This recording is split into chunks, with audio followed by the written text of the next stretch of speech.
Now, following the Dark Ages, the early Iron Age of ancient Greek history, we have what's called the Archaic Age. This happened from around 800, 750 to around 479 BC. This is also still part of the Iron Age of Greek history. Now, this is when the ancient Greeks rediscovered writing.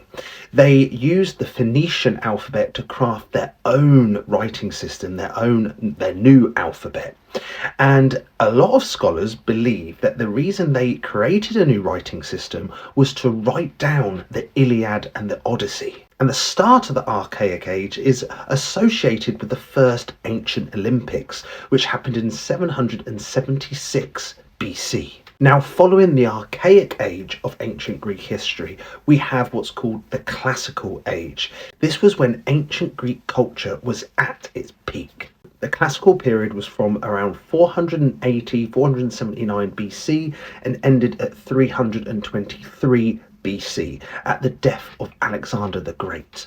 And during this classical age of ancient Greek history, we saw ancient Greek democracy really come into its own and flourish. We saw philosophers such as Socrates and Plato. We had huge wars during the classical age. We had the Greco-Persian Wars, Greece versus Persia, the Achaemenid Empire, from 499 BC to 449 BC, which led to a Greek victory.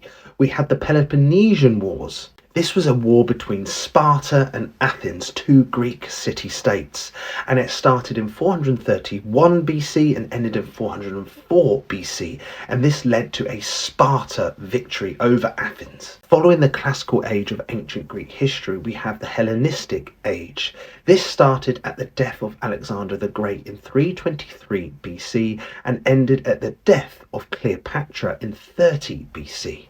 It's called the Hellenistic period because after Alexander the Great died, his kingdom was split between his generals, which meant that there was a huge migration of Greeks into all of these different areas and obviously spreading Greek culture, Greekness.